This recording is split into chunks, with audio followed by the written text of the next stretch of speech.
Sorry, that was a little loud. Hello, everyone. Welcome back to By Amara. This is a weekly news show where I discuss contemporary events in the art and history fields. I'm your host and personal curator, Amara Andrew. The format for the show that I typically follow, but I just really haven't ever really, is something old, something new, something borrowed, and something blue. This week, we're talking about a 2,000-year-old sex toy, mythical ancient barbed wire, Are free museums the way of the future? And the new home for David Bowie's tremendous archive. We have all that and coming... Oh my god. This is quite a struggle. We have all that and more coming up on this episode of By Amara. Let's get to it.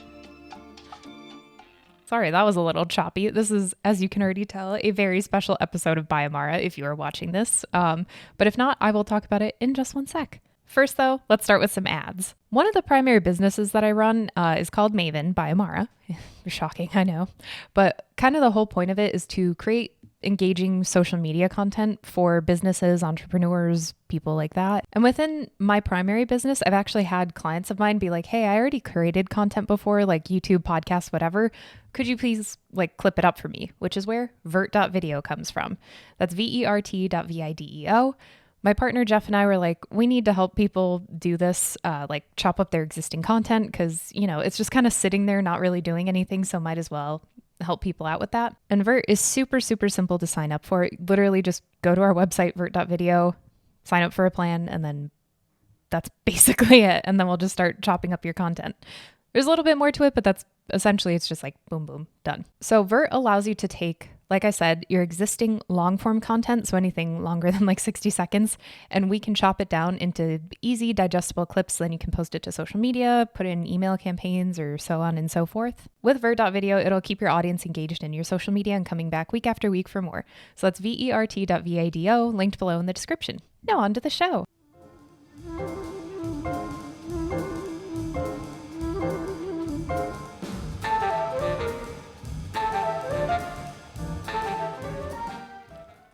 Hi. Ooh, sorry, that ended rather abruptly. My bad. Welcome to a very special episode of By Amara. Like I teased in the intro, this is definitely a very unique episode. If you are watching this, you can already kind of tell why. This is the last episode of By Amara in my 20s. What? Yay, it's my birthday week. This Friday is going to be my 30th birthday. I can't believe the words that just came out of my mouth. 30 just sounds like such a foreign concept to me. Oh, and the reason why you could tell if you are watching this is because I have a giant happy birthday necklace on, as well as some other beaded ephemera necklaces. It's very, very colorful for me.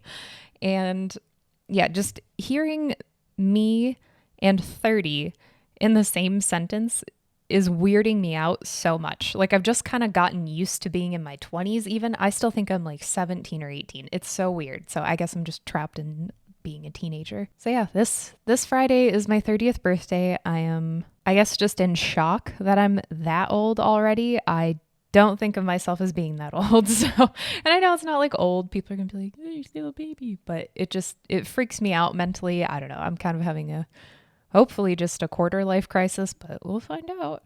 I guess that would make me 120. Anyway, so yeah, when this episode comes out this Friday, March 3rd, my 30th birthday. Exciting and terrifying. We're actually doing something really fun for my 30th to celebrate because it's your dirty 30.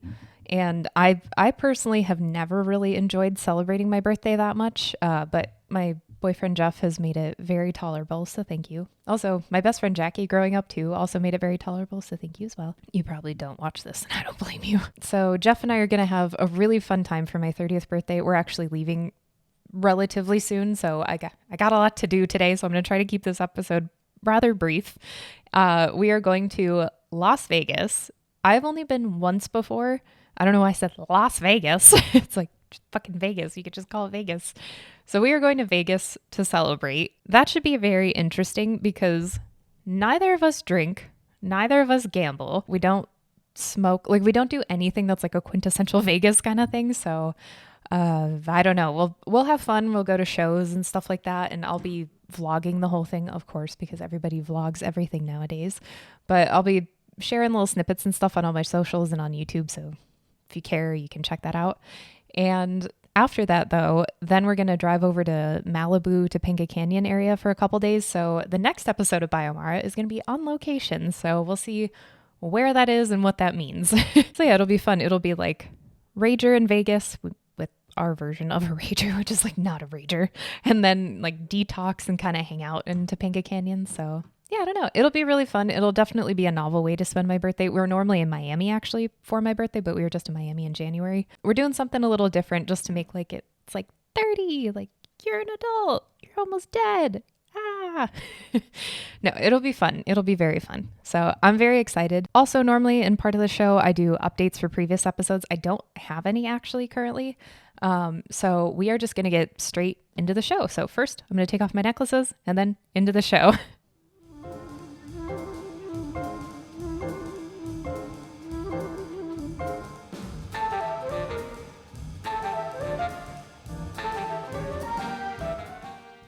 So we are starting off the show with a very, very interesting story. I was actually really excited to see this one, so I hope you are too. A study was published in the journal Antiquity. The authors of this study are revisiting an object that was found in 1992 in an ancient Roman fort in Northumberland. The object in question was originally cataloged as a sewing device, which is hilarious when you hear what I'm about to say, which you've already obviously can probably guess. It was originally cataloged as a sewing device, which makes no sense. But the authors in the article are now positing a series of new theories, including that this might be a 2,000-year-old sex toy. I just don't understand where you get sewing device. Whatever. If you should really watch this or at least look it up because I'll have a photo up. It clearly does not look like a sewing device. As someone who sews, I don't know, whatever. It's ancient and whatever. I don't know. Blah, blah, blah. So this disembodied phallus is made of wood. No pun intended. It's made of young ash roundwood and it measures 6 inches long. Experts, though, believe it was actually originally larger than that because wood tends to shrink and warp the older it gets. There's so many puns and innuendos in this. I'm going to try to be good and not be too dirty, but I'm like a 10-year-old boy and a dirty old man wrapped up into one. So just, I'm going to be nice. I'm going to try to keep it PG-ish. Okay. So like I was saying, experts though believe that this is actually bigger just because wood does shrink and change as it gets older. Because of that, it's even more amazing when ancient wooden objects exist because it's like almost impossible. Like it's very rare that they actually survive. So it's cool to have this and especially something as unique as this. The object has a wide cylindrical base and it tapers down to a narrow shaft and it also has a glans. So it's very clearly a wiener. I'm just going to call it a wiener. I know some people gave me shit in the comments on another one of my videos because I kept saying wiener. I just find wiener a funny word. Wiener, wiener, wiener.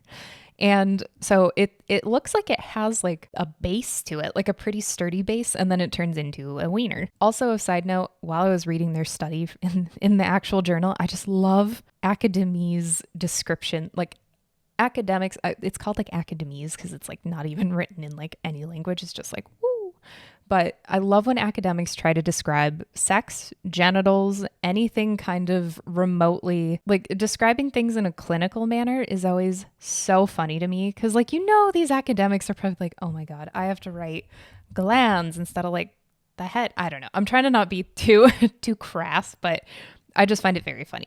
Anyway, moving on. There's also really strong evidence on the actual piece, how you can see how it was created. So it looks like it was like a blade or a knife or something that was used to like shave away to turn it into this wiener. And it was found in a ditch along with shoes, various accessories, and a couple other random things like leather offcuts and worked antler and stuff like that. So while one theory is that this was actually used as a sex toy, there are actually 2 other theories that are posited in this study. One of them includes that this actually isn't like a sex toy at all, but it's a pestle that was used, pestle, I believe, a pestle that could have been used to grind up other things, not just your genitals. Okay, I'm done. I'm sorry. I stopped. It would have actually been used. I'm not going to make too many hand gestures also because this could turn really weird.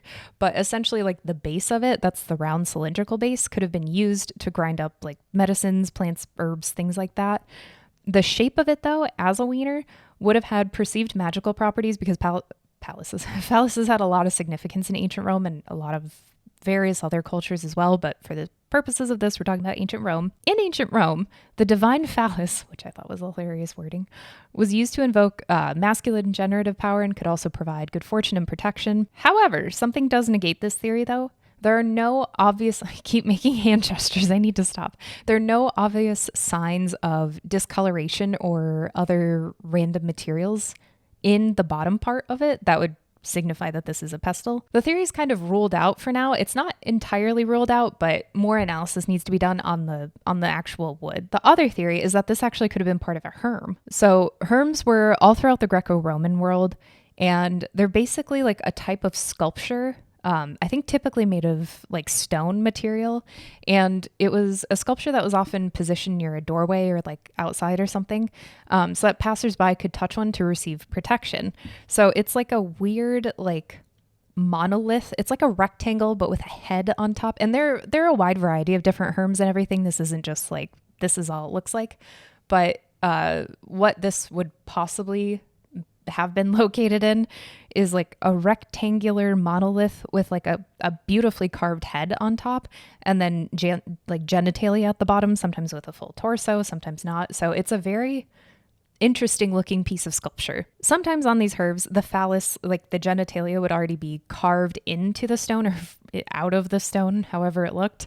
But sometimes also they had wooden insertions. I'm trying to not do hand gestures. They would have these wooden additions that were inserted into the herb. So then it was, you could replace it, I guess. But people were supposed to touch it, and like that would leave markings and stuff. So there are a couple things though that suggest that this theory actually might not be super valid for this specific item, just because the weathering of the wood doesn't look like it was placed outside for extended periods of time, because it would definitely show that kind of wear and tear, whether from like the sun or just various other weather, climate kind of things.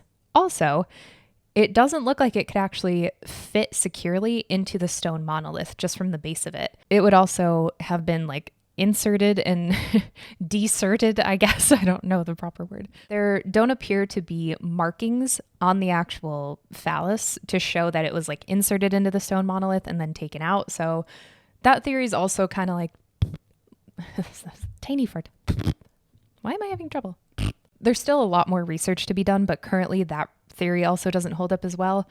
So with all these in mind, toward the end of their paper, it looks like the authors and the researchers actually tend to believe that this was most likely a sex toy, especially when they were looking at the points of wear. So it looks like most of the wear were in like two specific spots on the side and like a couple others, but mostly on the side, and then also at the very tip of it, which could suggest that it was used for clitoral stimulation or other kinds of stimulation and things like that. So it may not have actually been like inserted into anybody, but it most likely was just used like for fun. So if this sex toy theory is accepted by the academic community, and if all the research also points to this actually being a sex toy, this will be the first known example of a wood phallus recovered from the ancient Roman world, which is just fascinating.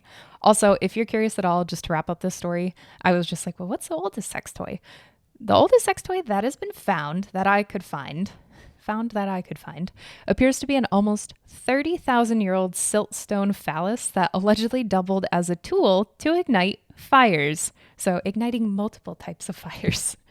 I had to. It was my last bad joke of this segment, probably. I love the multi-purpose nature of that, and I just think that's so fun. It's like, well, yeah, this can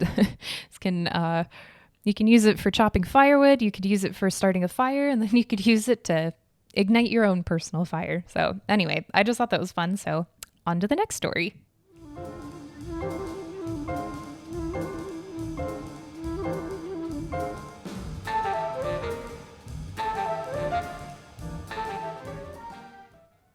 So for our next story, we are still sticking around ancient Rome for yet more wood, but for a very different type of reason. For the first time in recorded history, archaeologists have discovered well-preserved sharpened wooden stakes that were used to deter attacks from enemies.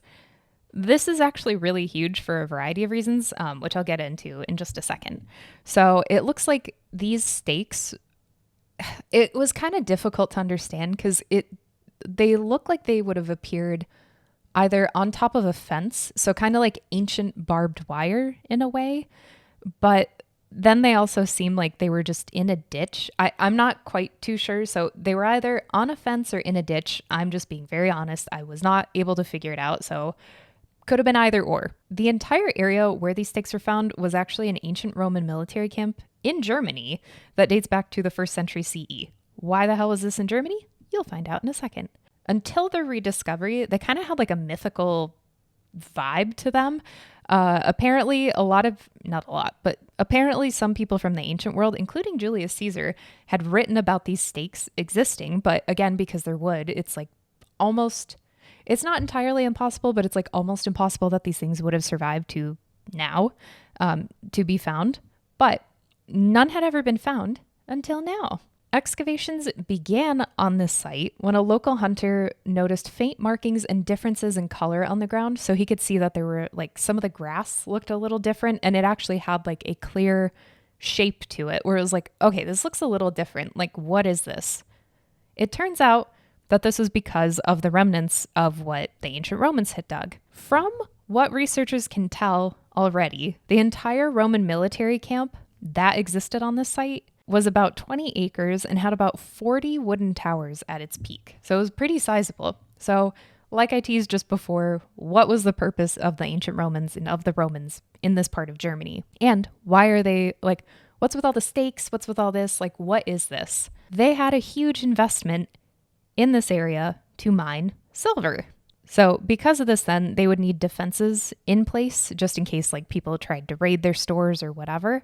But further research needs to be done in order to like solidify this theory. It's just a theory right now, just a working theory, but it seems pretty probable to me. I don't know. I'm not there. In addition to this, there was also a smaller military camp made of wood found about 2 kilometers or a little over a mile away. Researchers, though, believe that this actually wasn't a profitable endeavor because they essentially just abandoned the site and just closed up shop. Silver, though, was eventually found in the area, but not until 1897. Some of the researchers also said that if the Romans had kept digging even just like a little bit more into the ground, they would have found silver. But I mean, I don't know. Maybe there has to be a lot more to it in this story, just because I don't feel like they specifically would have just abandoned everything, but I don't know. So I guess the moral of that story is never give up.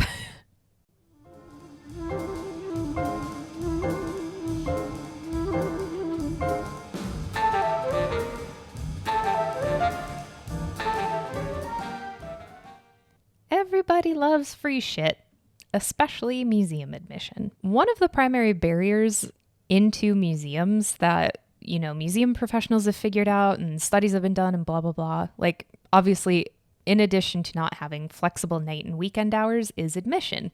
It can be really fucking expensive to go to these different places, especially if you have like 2, 3, 5, 10, 20 different people in your family. Like, it's very prohibitive. So it can be very prohibitive to people to be able to attend these places and share it with the people that they love. So because of that, the OCMA, the Orange County Museum of Art, when it opened its newest building, so they've been around, but they opened a new building in October 2022. So they wanted to start doing this free admission for 10 years. Long fucking time to commit to something. But I think this is a really fascinating, I love the idea of it, but we're going to talk about some of the pros and cons. So far, which is amazing, the OCMA has pulled the biggest audience in their museum's history. They've had more visitors in the last 3 months than they used to see over a 4-year period. So during these 3 months, they had 92,000 people show up to the museum.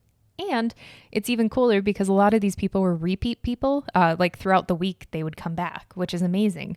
They'd either be there, I guess, allegedly to... to like take different classes that they offered, like yoga or art classes, eat in the different areas, or just hang out. Like, I think that's so awesome. Like, that is a really cool thing to turn museums into community spaces instead of just like how they've always been kind of like the ivory tower, where it's like, well, no, you can't have access because you either can't afford it or you can only come on our weekend hours when 5 billion other people are here.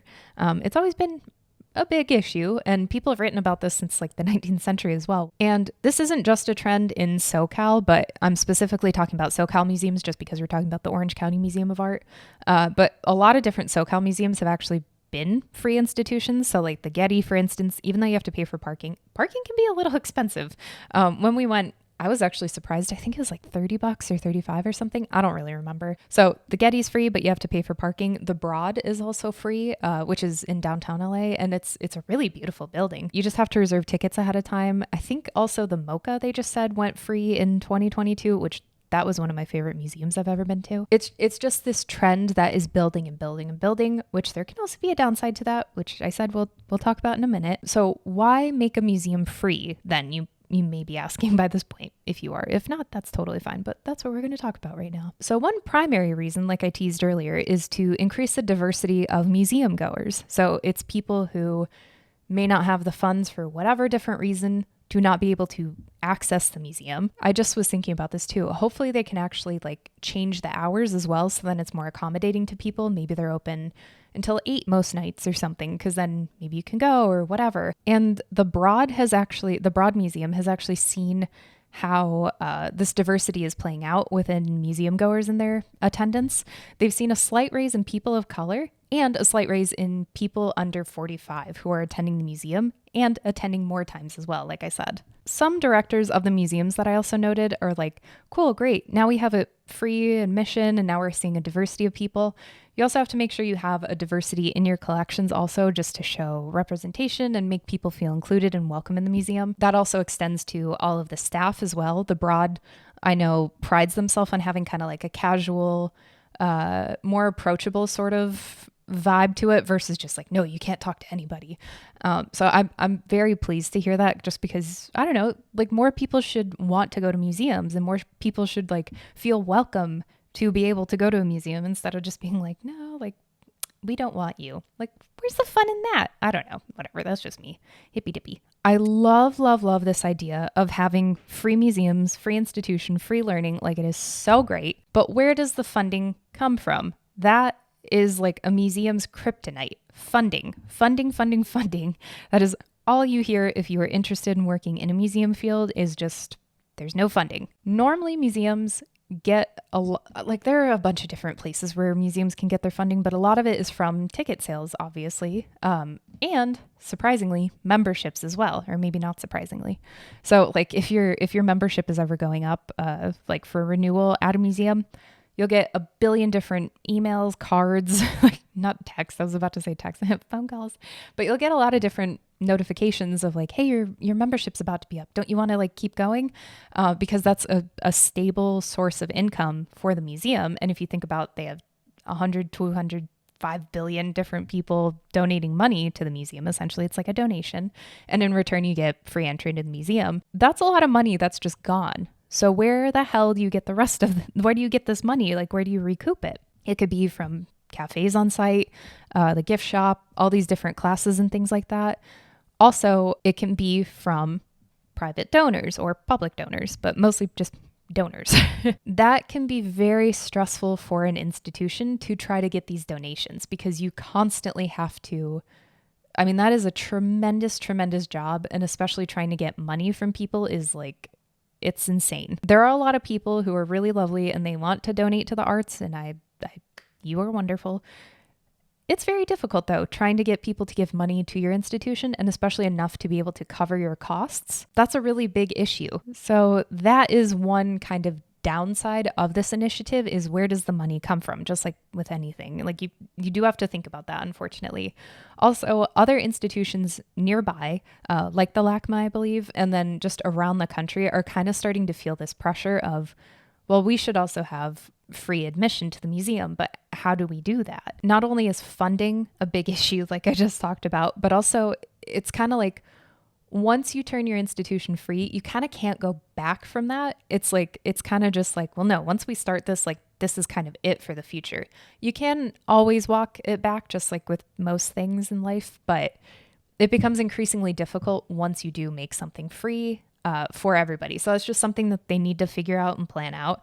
I would love if the Art Institute was free, but I also like being able to give my membership money, just because, I don't know, I really like supporting them. I have a couple other memberships to different institutions like around the country, and I don't know. I like supporting them at the end of the day. So if they do make free admission, they should still obviously have like donations and stuff, which of course they will. So maybe that could be an option. So I guess at the end of the day, museum directors and leaders just have to think about, what's the goal of your institution? Is it to I mean, obviously you want to have enough attendance and you want to have people showing up to your museum, but then how are you going to do that? And then also you have to balance the two, like attendance and then budget. Like those are the main things of a museum. That's like the heart of it. That's why all these museums that charge admission have all these like blockbuster exhibitions, because then either they can charge an additional fee on top of regular general admission, or then it's just like included in the general admission, but it would increase attendance into the institution. So it's just something to think about. It's kind of like, should a museum then almost kind of be like a library in a way where it's free-ish? I know you pay with your tax dollars and whatever, but it's just an interesting kind of philosophical thing. Because then also I was trying to read a couple different articles about the pros and cons of it. And someone was pointing out, well, it doesn't seem as exclusive anymore. And then it could devalue the artworks, which I was like, what are you talking about? I understand it from a logical point of view, but also I think the artwork still has value. It's just a different type of value. Maybe not necessarily monetary, and not everything has to be about money. So I don't know. TLDR, at the end of the day, I guess we'll see where the future of this free museum thing goes. I really hope it can be something in the future. But again, institutions really have to think about what's the future. Like, how are we going to be able to afford all of this? Because there are a lot of expenses that go into running a museum. So anyway, that was just the story for this week. So just something to consider.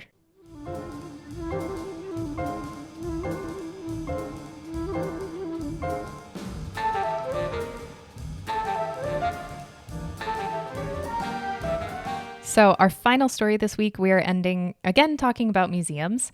This week, though, the Victoria and Albert Museum acquired the David Bowie archive. If you've ever seen The Late Show with Craig Ferguson, I just think of him doing his David Bowie impression all the time, and I just die a little inside of happiness. The David Bowie archive. This is going to be amazing to see. Items that are included are handwritten lyrics for various different songs, which is amazing. Personal letters, musical instruments that David Bowie owned, sheet music, photos, film, music videos, set design, album artwork, awards, and the ultimate prize, costumes. Some of the costumes that are going to be included are some of his most famous costumes, like the Freddie Beretti design jumpsuit. I love that name, by the way, Freddie Beretti. Design jumpsuit that made him Ziggy Stardust, as well as the beautiful creations of Kansai Yamamoto. These are going to be phenomenal to see. I am curious. I have a lot of questions just because I come from an archival background, so I know what needs to be done for the preservation and everything. So I'm curious how they're going to go about preserving things, but then also putting things on display, because a lot of people are going to want to see this, or if they're going to even put things on display. I don't know. That's for them to figure out, but I have a lot of curiosities and questions. So like I teased, also, there are going to be handwritten lyrics to songs like Fame and Heroes and a couple others as well. Also, there are going to be intimate notebooks from throughout his life. So, or like journals, I guess, more so, or like a diary almost. So that'll be really interesting to see this kind of progression of his songwriting and thoughts and everything. I am very excited for this. There are also going to be 70,000 photos and images. And what's even cooler, when I started reading this, I thought it was going to just be a private archival collection at the Victoria and Albert Museum.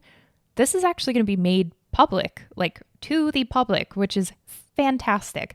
I know a lot of famous musicians and celebrities and things like that. I know a lot of their collections are publicly available, but this is going to be huge. This will be public by 2025, and it will be located at the David Bowie Center for the Study of Performing Arts, which is part of the V&A. So the building is not built yet. It will be, because the V&A got a donation of 10 million pounds, or about $12 million, from the Blavatnik Family Foundation, as well as another donation from the Warner Music Group. Side note, apparently Warner actually purchased Bowie's entire songwriting catalog last year, so I don't even know if maybe that'll be, I don't know. It was like general and vague enough where it's like, maybe it would be, I don't know. That was just kind of like a footnote to the rest of this. So the V&A East Storehouse, it actually sounds like it's going to be really, really, really, really, really cool. It's going to be a full service experience. Like, this is like the dream for an archivist or a museum professional, or like both. Like, this is truly a dream, especially archival professionals when you hear how much space there is going to be. So it's a full service experience that's centered around the V&A's stored collections. So not just David Bowie, but it's going to be everybody. There'll be enough space for 250,000 objects, 350,000 books, and 1,000 archival collections. Now, I know that space won't seem like a lot forever, especially the more you acquire and everything, but that is huge. That's like a dream. Oh my God. Space is a huge issue for any museum, archive, library, whatever. So this is awesome. And it even gets better. It'll also house conservation labs, working stores, research and reading rooms, gallery space, display and performance spaces, and creative studios all in one. I mean, this sounds like I need to move in. Like, this sounds absolutely amazing. That's basically all I know for now. I can hopefully have more updates. Hopefully I can even go in the future because that'd be freaking sweet. I know that the V&A, they also have collections from Vivian Leigh, Peter Brook, and the Glastonbury Music Festival, which is really cool. So their collection just seems to be getting cooler and cooler, I guess. So I am very excited to see what this even looks like when it's built. So that'll just be really freaking awesome. So anywho, that'll do it for this episode of By Amara. Again, this is my final episode of my 20s. I will be 30 the next time you see me, and I'll look very old. But so thank you so much for listening. I hope you like this episode. Please subscribe as well. And again, Patreon exists. Don't feel any pressure whatsoever. Just want to let you know. I love you all. I will see you in Malibu, I guess, next time. So I'm Amara Andrew. Never stop creating.